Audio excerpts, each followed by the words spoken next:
अस्सलाम वालेकुम students, welcome back after the break से पहले हमने कुछ एस्पेक्ट्स पे बात की थी सेल सिस्टम्स के ऊपर। नाउ हम मूव करें टुवर्ड्स द परचेज सिस्टम कि computerise accounting softwares and packages अगर हम यूज़ करते हैं तो हमारे कहाँ कहाँ इम्पैक्ट्स आ रहे होंगे और किन किन बातों को हमने माइंड में रखना है, क्योंकि उसकी बेसिस पे अब आपके MCQs बनेंगे। तो हम परचेज सिस्टम पे आते हैं कि परचेज सिस्टम में सबसे पहले हमारा जो पहला एरिया आता है वो रिक्वेस्ट फॉर द गुड्स का आता है, जिसको हम कहते हैं परचेज एक्विजिशन। अब परचेज एक्विजिशन जो है वो बेसिकली नॉर्मली रेस करे होते हैं कौन लोग, ये रेस करे होते हैं परचेजिंग डिपार्टमेंट वाले। और ये कब होता है, जब नीड क्रिएट होती है कहाँ से, प्रोडक्शन डिपार्टमेंट से, कि प्रोडक्शन डिपार्टमेंट कह रहा है कि हमें रॉ मटेरियल चाहिए और वेयर हाउस के अंदर रॉ मटेरियल मौजूद नहीं है, तो वेयर हाउस वाले परचेज डिपार्टमेंट को एक्विजिशन भेजते हैं कि भाई हमें जो है वो हमें गुड्स परचेज करनी है, तो उसके लिए फिर परचेज एक्विजिशन रेज होती है। फिर परचेज एक्विजिशन आगे जाती है और फिर वो उसका पूरा प्रोसेस है जिसको भी हम डिस्कस करते हैं। लेकिन पॉइंट ये है कि purchase acquisition is prepared and authorised with in the purchase module. अच्छा, परचेज एक्विजिशन क्या रेलेवेंट टू द ऑर्गेनाइजेशन है भी या नहीं है? कहीं ऐसा तो नहीं है कि कोई अपनी पर्सनल परचेजेस कर रहा है कि ऑर्गेनाइजेशन पर्पस के लिए, तो इसको हमेशा ऑथराइज किया जाता है पहले कि ये गुड्स अगर परचेज की जा रही है, फॉर एग्जांपल एक स्प्लिट खरीदा जा रहा है, तो क्या स्प्लिट की ज़रूरत है ऑर्गेनाइजेशन में या नहीं है, या कोई और रॉ मटेरियल खरीदा जा रहा है तो वो रॉ मटेरियल की नीड हमें ऑर्गेनाइजेशन में करेंटली है या नहीं है, तो उसका ऑथराइज किया जाता है इन द परचेज मॉड्यूल। तो अब जो भी आप देखें, हम सारी चीज़ें एडजस्टमेंट जो है वो सॉफ्टवेयर में करें, लेकिन अकाउंटिंग सिस्टम के अंदर कोई एंट्री पास नहीं हो रही है, हम सिर्फ रिकॉर्ड करें। और वो क्यों करें? क्योंकि सब्सिक्वेंटली इसकी रिकैंसिलेशन होंगी। फिर लिखा हुआ order send to the supplier. अब ऑर्डर सेंड टू सप्लायर के अंदर क्या होगा? A purchase order is prepared and authorized within the purchase module and the order is placed with the supplier. अब हम सिस्टम से ही समटाइम्स जो है वो ऑर्डर प्लेस कर देते हैं थ्रू एन ईमेल, या आप जो है वो कोई लेटर वगैरह सिस्टम से प्रिंट आउट करके जो है वो ऑर्डर सेंड कर देते हैं to the supplier. Again order place करते हुए भी कोई एंट्रीज पास नहीं होती। लेकिन आप नोट करिएगा कि परचेज एक्विजिशन भी सिस्टम में गया है और उसके बाद परचेज ऑर्डर भी सिस्टम में गया। अब सिस्टम का काम क्या है कि परचेज एक्विजिशन और परचेज ऑर्डर को आपस में मैच करें। ऐसा तो नहीं है कि एक्विजिशन किसी और चीज़ की थी, ऑर्डर किसी और चीज़ का है, तो वो ऑर्डर जो है वो प्लेस ही नहीं होगा, वहीं पे जो है सिस्टम एरर दे देगा।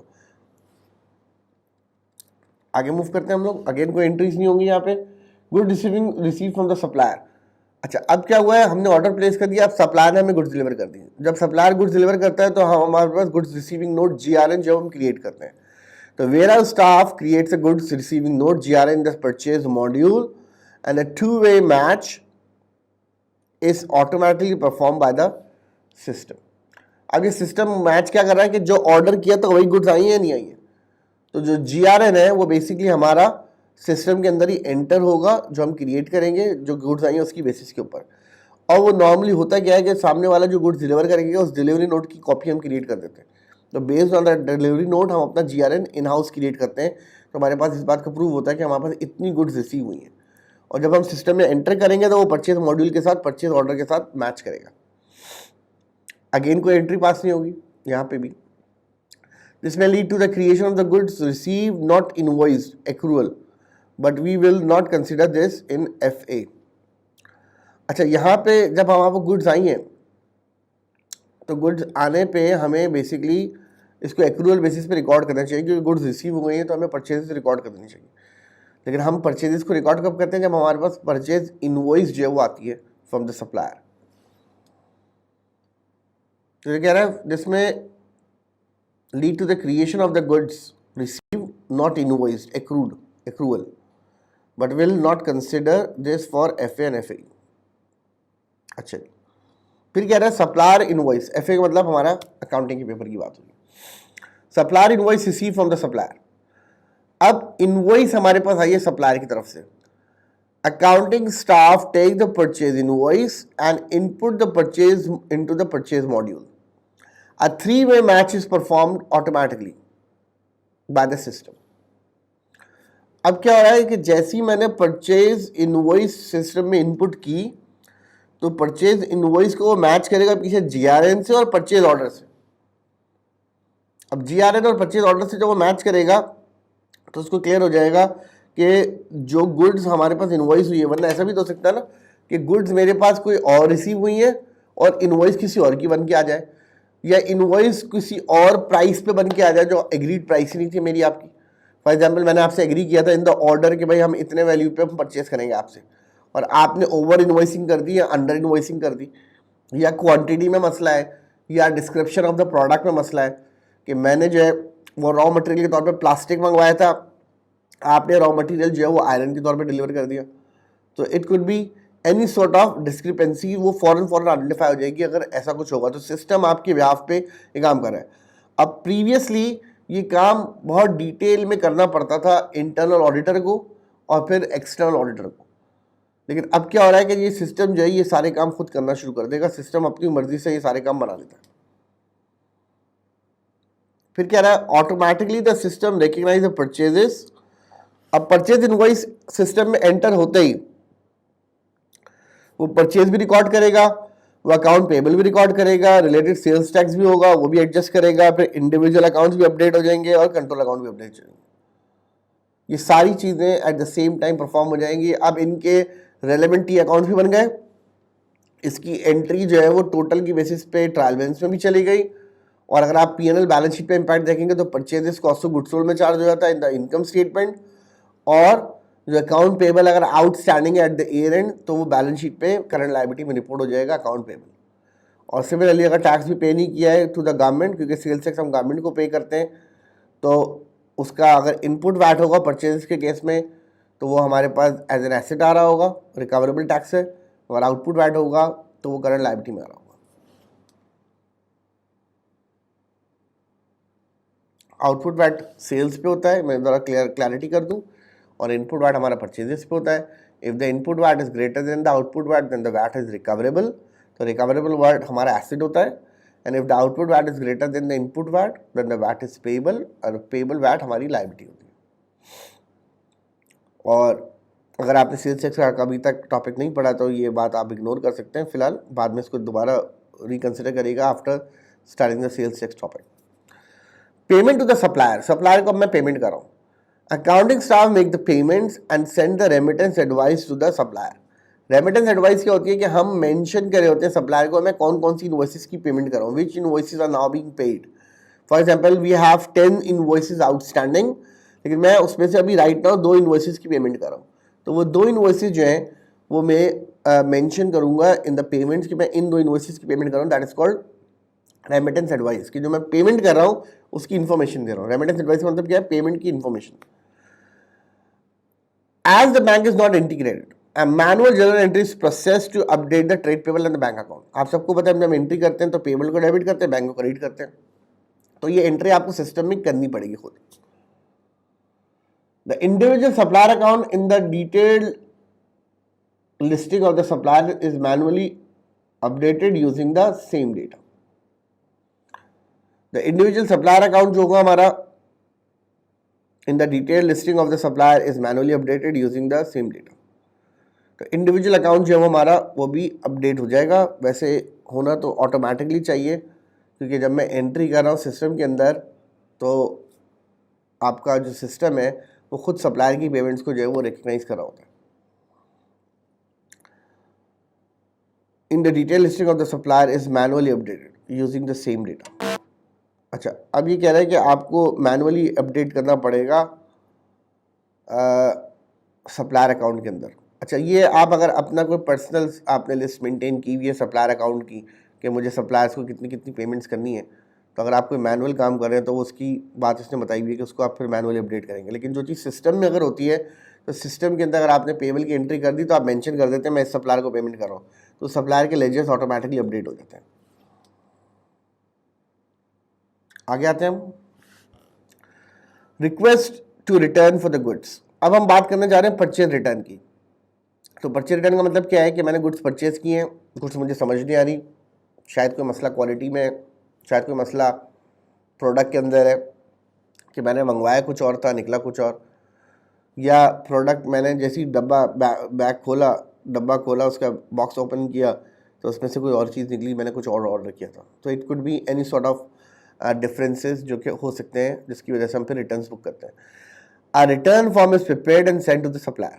तो पहली बात तो रिटर्न होता है, इस वक्त भी एंट्रीज पास नहीं होंगी। Goods dispatch to the supplier. One, on the acceptance of the return by the supplier, the warehouse staff create a goods dispatch note. अब ये goods return करने के लिए जा रही है तो इसको dispatch करना पड़ेगा मुझे in the purchase module, and the match is automatically performed to the original purchase. कि जो goods आप वापस करने जा रहे हो मैंने खरीदी भी थी या नहीं खरीदी थी, तो परचेज का जो हमारे पास मॉड्यूल है उसके अंदर वो ओरिजिनल परचेज से मैच करेगा कि हाँ ये गुड्स खरीदी जब ये गुड्स रिटर्न होगी. अगेन कोई एंट्री पास नहीं होगी. Supplier accept the return. अच्छा, अब अक्सर ऐसा होता है मैंने गुड्स रिटर्न की सप्लायर को, सप्लायर ने मुझे गुड्स वापस भेज दी, तो सप्लायर ने अगर एक्सेप्ट करेगा तो वो आपको क्रेडिट नोट इशू करेगा. तो याद रखिएगा there is a difference between the credit note issued and the credit note received. Credit note received जो होता है उसको हम कहते हैं परचेज रिटर्न, और क्रेडिट नोट इशूड जो होता है उसको हम कहते हैं सेल्स रिटर्न. तो कभी भी लिखा हो क्रेडिट नोट इशूड आप समझ जाएंगे ये सेल्स रिटर्न की बात हो रही है, जो कि हमने सेल्स साइकिल में पढ़ा है. अब हम बात करें credit note issued by the supplier, तो हम रिसीव बाय द कस्टमर होगा, जो हमने गुड्स खरीदी थी हमने इशू करना है, रिसीव करना है, एंड देन फिर हम इशू कर देंगे डेबिट नोट उसके against. On the delivery of the goods, the supplier will issue a credit note which accounting staff can put to the purchase module and matches automatically performed to the GTN and original purchase. A credit note received is sometimes referred to as a debit note. Note करिएगा credit note receive या debit note issued, ये दोनों बातें use हो सकती है. Automatically the system recognise the purchase return, deduction in the trade payables, क्योंकि आपको पता है अकाउंट पेबल डेबिट होता है, परचेज रिटर्न क्रेडिट होता है, एंड रेलिवेंट टैक्स की सेल्स टैक्स की एडजस्टमेंट भी इसमें आ सकती है. The individual supplier account in the detail listing of the supplier is automatically updated with this same data. तो इंडिविजुअल अकाउंट जो है वो भी साथ साथ आपके ऑटोमेटिकली अपडेट होंगे.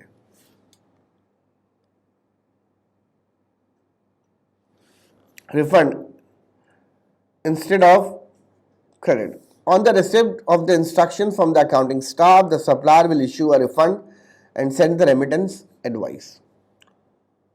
अच्छा, अब यहाँ एक बड़ी इंपॉर्टेंट बात है जो आप जरा देख लें कि बैंक, ये कह रहा है बार बार आपको बता रहा है बैंक तो इंटीग्रेटेड नहीं है. बैंक अगर इंटीग्रेटेड होगा हमारे सिस्टम से तो जो पेमेंट हमें रिसीव होगी वो ऑटोमेटिकली हमारे लेजर्स में अपडेट हो जाएगी. लेकिन क्योंकि हम अजम्पशन यहाँ पे ले रहे हैं कि बैंक इंटीग्रेटेड नहीं है, a manual journal entries process to update the payable and the bank account. अच्छा, ये क्या कह रहा है कि आपको मैनुअल एंट्री करनी पड़ेगी जिसके अंदर आप बैंक अकाउंट और पेबल, तो पेबल डेबिट होता है और बैंक क्रेडिट होता है, और अगर पैसे हमें मिल रहे हैं, अच्छा रिफंड रिसीव हो रहा है, पैसे मिल रहे हैं तो हम एंट्री पास करते हैं, बैंक डेबिट करते हैं और फिर अकाउंट पेबल हमारा क्रेडिट हो जाएगा क्योंकि हमारे पास पैसे वापस आ रहे हैं, हमने गुड्स रिटर्न कर दिए. लेकिन यहाँ याद रखिएगा ये अजम्पशन है जो कि मैं पीछे भी आपको बता रहा था कि ऐसा होता नहीं है, लेकिन यहाँ पे इन्होंने अजम्पशन लिया हुआ है कि जब भी बैंक रिलेटेड कोई ट्रांजेक्शन होगी तो कह रहे हैं इंडिविजुअल लेजर्स को आपने मैनुअली अपडेट करना होगा. अच्छा, अभी हम ज़रा सेल्स के सिस्टम को भी देख लेते हैं कि जब हम सेल्स के सिस्टम को पढ़ रहे थे तो वहाँ भी जब पेमेंट की बात आई थी तो यहाँ पे कह रहा था आपको मैनुअली अपडेट करना होगा. तो जहाँ जहाँ पेमेंट आ रही है या जा रही है तो हम उसको मैनुअली अपडेट करें. फिर आप ये देखो जब हम रिफंड करने जाएंगे सेल्स के सिस्टम में भी तो भी कह रहे हैं मैनुअली अपडेट होगा. तो इस बात को भी आपने माइंड में रखना है कि पेमेंट का जो मामला है, चाहे वो पैसे आ रहे हो या जा रहे हो, आपको इसको मैनुअली अपडेट करना होगा, लेकिन प्रैक्टिकली ऐसा होता नहीं है. ओके जी, हम कहाँ पहुँच चुके थे रिफंड के ऊपर. A bank is not integrated. A manual journal entry is processed to update the payable and the bank. The individual supplier account in the detailed listing of the supplier is manually updated using the same data. Other processes में आते हैं. Other systems will not be integrated with the computer's accounting system. Briefly, we will consider the elements of non-current asset and the bank and the cash. तो जो चीज़ें इस article में मैं आपको बता रहा हूँ है सिर्फ हम उन्हीं चीज़ों को कंसिडर करेंगे एग्जाम पॉइंट ऑफ व्यू से और उन्हीं चीज़ों को चेंजेस के तौर पे अज्यूम करेंगे. इससे ज़्यादा हम चेंजेस को नहीं देखेंगे. तो कहाँ जहाँ इम्पैक्ट पड़ा हुआ ऐसी चीज़ें आपको खुद मेंशन कर दी है. नॉन करंट एसेट्स पे आते हैं. सबसे पहले आ गई बात डिस्पोजल की. अगर कोई मैं नॉन करंट एसेट बेच रहा हूँ तो क्या करना है. Accounting staff manually issue sales invoice on the delivery of the asset to the customer. there is no input to the sales module and it is not a sale in accordance with the IFRS accounting standard. Non current asset बेचना business की sales नहीं होती, inventory बेचना business की sales होती है. The receipt from the customer is treated in the same way as of the credit customers, sale of the goods. As the non-current assets are not integrated, a manual journal entry is processed to update the trade receivable account और bank account अगर पैसे आ चुके हैं, non current asset का cost accumulation का account और gain on the disposal. तो हम सबको पता है कि नेट बुक वैल्यू का अकाउंट जो है वो क्रेडिट हो जाता है. तो हम एंट्री क्या पास करते हैं, हम एंट्री बनाते हैं कैश या बैंक डेबिट, या अगर पैसे नहीं मिले अभी तक तो फिर हम रिसीवेबल्स डेबिट कर सकते हैं. और एसेट की नेट बुक वैल्यू क्रेडिट हो जाती है और अगर कैश ज़्यादा मिला है तो गेन क्रेडिट हो जाएगा.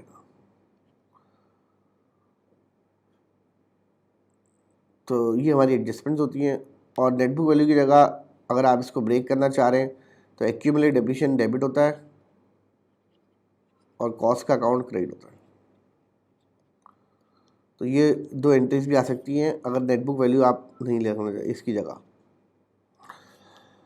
तो हम सबको पता है कि जब भी हम अकाउंट्स बनाते हैं तो कॉस्ट का जो अकाउंट होगा उसका हमेशा डेबिट बैलेंस होगा और एक्यूमुलेट डेप्रिसिएशन जो है वो कॉन्ट्रा एसेट होता है तो उसका हमेशा क्रेडिट बैलेंस होगा. तो एसेट का डेबिट होगा हमेशा, कॉन्ट्रा एसेट का क्रेडिट बैलेंस होगा. तो हम करते हैं डिस्पोजल पे अकाउंट्स क्लोज कर देते हैं. तो डिस्पोजल पे अकाउंट क्लोज करने हैं तो मैं एक्यूमुलेट डेप्रिसिएशन को क्या करना पड़ेगा, डेबिट करना पड़ेगा. इसलिए एक्यूमुलेट डेप्रिसिएशन यहाँ डेबिट हो रहा है. और कॉस्ट के अकाउंट को क्लोज करने के लिए करना पड़ेगा, उसके अपोजिट एंट्री क्रेडिट करनी पड़ेगी. तो इसलिए यहाँ पे कॉस्ट का अकाउंट क्रेडिट हो रहा है.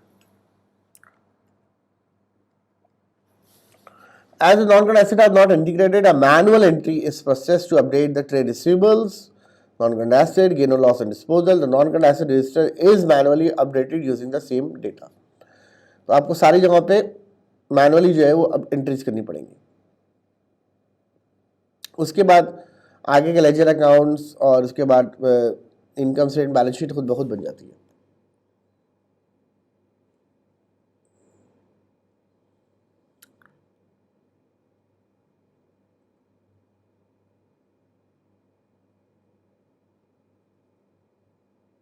फिर परचेजेस पे देखते हैं.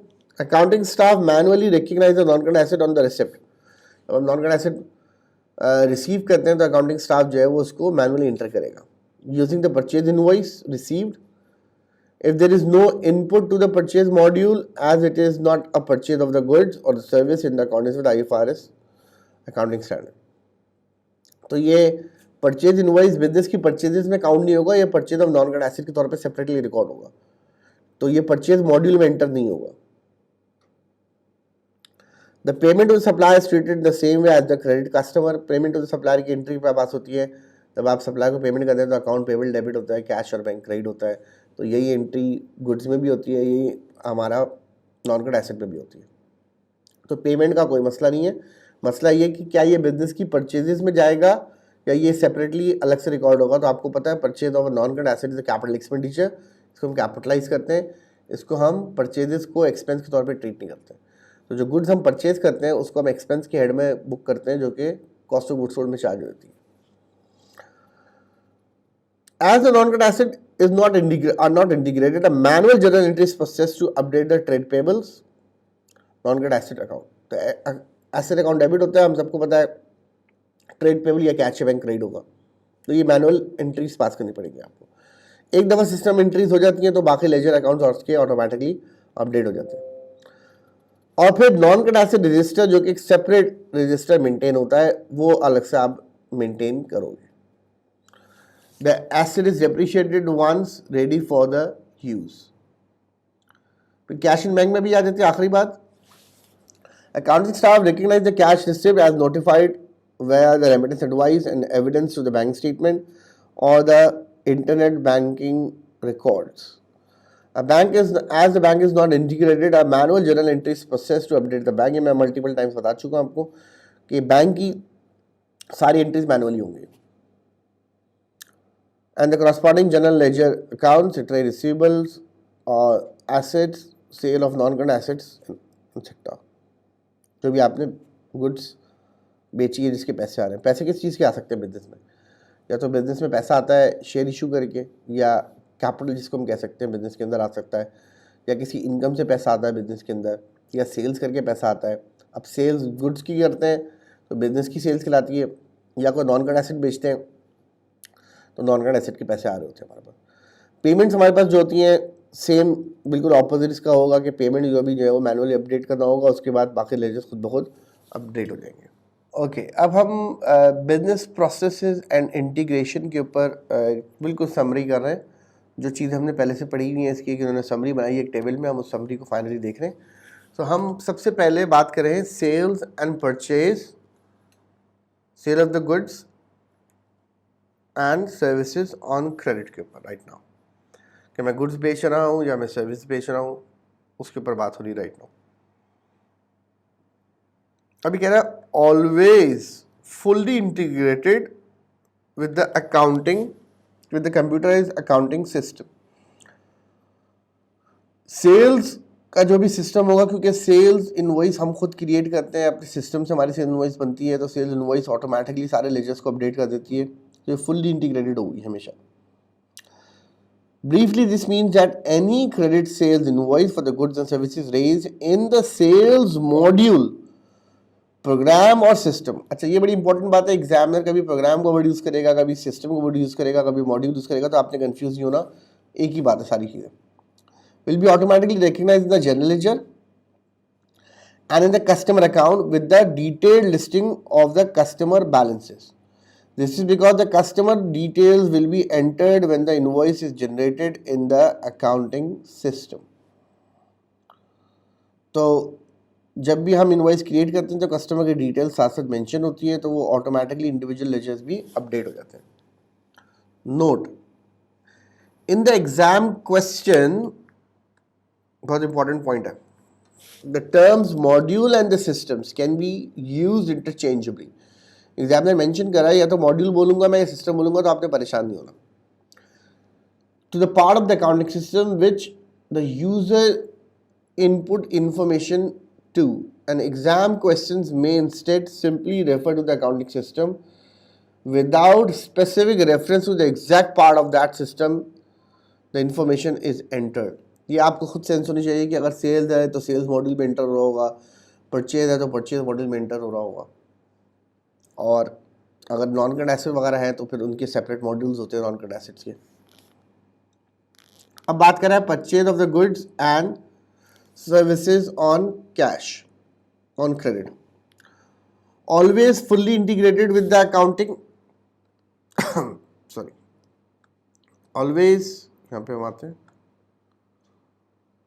with the accounting system. Briefly, this means that any credit purchase invoice for the goods input to the purchase module, program or system will be automatically recognized in the general ledger and in the supplier account within the detailed listing of the supplier balances. This is because the supplier details can be entered as a part of the inputting the purchase invoice to the accounting system. कि जैसे हम जब purchase invoice inter करते हैं तो हम साथ साथ सप्लाई डिटेल्स भी इंटर कर रहे होते हैं। फिर आते हैं हम disposal slash purchase of non current assets.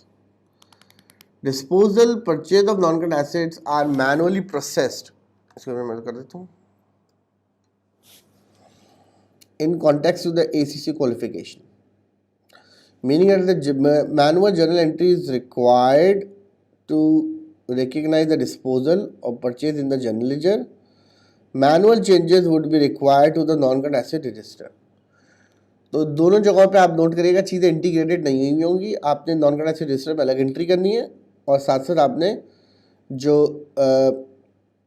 System है नॉन करंट एसेट का लेजर्स का, उसमें अलग एंट्री पास करनी है। तो दो अलग अलग सेपरेट एंट्रीज पास होंगी। फिर क्या कह रहा है, कैश एंड बैंक के अंदर, bank and cash are manually processed.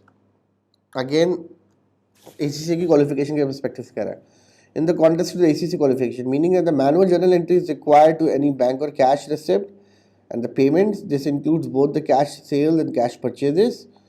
Manual changes would be required to the detailed customer supplier with the detailed listing of the receipt from the customer payments and to the supplier. ये आपके clear उसने mention किया हुआ है कि ACC के context में हम इस तरह देखते हैं कि जो भी कैश वाली ट्रांजेक्शन हैं उसको लेजर्स में भी मैनुअली एंटर करना पड़ेगा आपको अलग से, और लिस्टिंग में भी मैनुअली करेगा, अलग से एंटर करना पड़ेगा। ये आपस में इंटीग्रेटेड नहीं है। हालांकि मैंने आपको बार बार बताया कि प्रैक्टिकली अकाउंटिंग सॉफ्टवेयर में ऐसा होता नहीं है। पेरोल पे आते हैं। Payroll is a weekly monthly manual process in the context of the ACC qualification, meaning that the manual journal entry is required to the wages and salaries paid. This means that the payroll reports are not automatically reconciled to the journal ledger. तो जो payroll की जो हमारी reports होंगी वो not automatically reconcile होंगी with the general laser, तो आपको इसकी रिकन्सिलेशन करनी पड़ सकती है। तो यहाँ पे जहाँ जहाँ आप देखें मैनुअल का जिक्र आ रहा है ना, वहाँ पे आप देखें एरर्स का मामला आ जाएगा और रिकन्सिलेशन का मामला आ जाएगा, क्योंकि एक जगह आपने एक एंट्री की फिर दूसरी जगह आपने एंट्री की, तो अगर दोनों जगहों पे आप एंट्री सही नहीं करोगे तो कहीं ना कहीं आपके एरर्स अराइज होना शुरू हो जाएंगे। इन्वेंट्रीज, अब ये बहुत इंपॉर्टेंट है, इसको जरा देखने की जरूरत है। Generally inventories will be considered a manual process in the context of the ACC qualification, meaning that a manual journal entry is required to transfer purchases to the cost of sales and ultimately inventories. तो हम normally क्या करते हैं, entries pass करते हैं, purchases debit करते हैं, account payable credit करते हैं।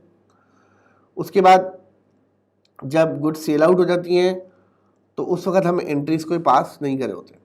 फिर हम क्या करते हैं, cost of goods sold statement बनाते हैं। इसमें ओपनिंग स्टॉक होता है प्लस परचेजेस होता है लेस क्लोजिंग स्टॉक होता है और cost of goods sold statement बन जाती है।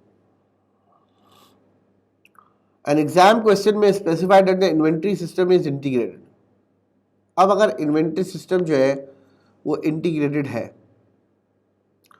meaning that the sales, purchases, orders automatically check the inventory levels and that may changes to the inventory system. तो एक होता है periodic system और एक होता है perpetual system. periodic system में हम क्या करते हैं कि गुड्स जब सेल कर रहे होते हैं तो हम सेल्स रिकॉर्ड करते हैं, लेकिन इन्वेंट्री में एडजस्टमेंट नहीं होती। डेफिनेटली इन्वेंट्री बिकी है तो मेरे वेयरहाउस से इन्वेंट्री कम हो गई है, लेकिन हम उसकी कोई एडजस्टमेंट नहीं करते पीरियोडिक में।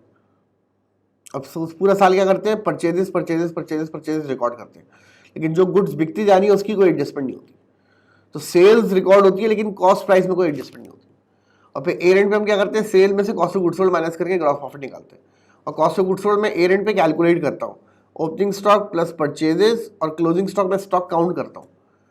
तो स्टॉक काउंट कैसे करता हूँ, मैंने कहा पूरे साल मैंने 20 लाख का गुड्स परचेज की थी, वेयर हाउस में अब 2 लाख की इन्वेंट्री बची हुई है, इसका मतलब 18 लाख रुपीस की 18 लाख की गुड्स बिक गई। That is we do in the periodic inventory system. Talking about the perpetual में क्या होता है कि हर ट्रांजेक्शन के ऊपर हमारे सिस्टम्स अपडेट हो रहे होते हैं। जैसा कि आपने आजकल देखा होगा, किसी जायंट रिटेल स्टोर पे आप चले जाएं अगर, या किसी नॉर्मल मार्ट में चले जाएं, तो आपने देखा होगा कि हर इन्वेंट्री को वो स्कैन कर रहे होते हैं। तो जब वो स्कैन कर रहे होते हैं तो उसका डुअल इम्पैक्ट जा रहा होता है। एक तो आपकी सेल्स इनवॉइस जनरेट हो रही होती है और एट द सेम टाइम वो उसकी रिलेवेंट इन्वेंट्री के अकाउंट में जाके भी एडजस्टमेंट करा होता है, ताकि इन्वेंट्री अगर कम हो गई तो रीऑर्डर लेवल पे जा सके, रीऑर्डर पे जा सके। तो इन्वेंट्री लेवल्स भी वही चेक करते हैं और फिर वो आपको बताते भी रहते हैं, साथ साथ एडजस्टमेंट करते रहते हैं। तो इस तरह के सिस्टम में हम परचेजेस के अकाउंट को यूज़ ही नहीं करते। फिर इस तरह के परपीचुअल सिस्टम में हम क्या करते हैं, जब स्टॉक खरीदते हैं तो हम एंट्री परचेजेस की जगह स्टॉक अकाउंट में डेबिट कराते हैं, और जब स्टॉक बिकता है तो स्टॉक अकाउंट को क्रेडिट कर देते हैं और कॉस्ट ऑफ गुड्स सोल्ड को डेबिट कर देते हैं। अब यहाँ क्या कह रहा है,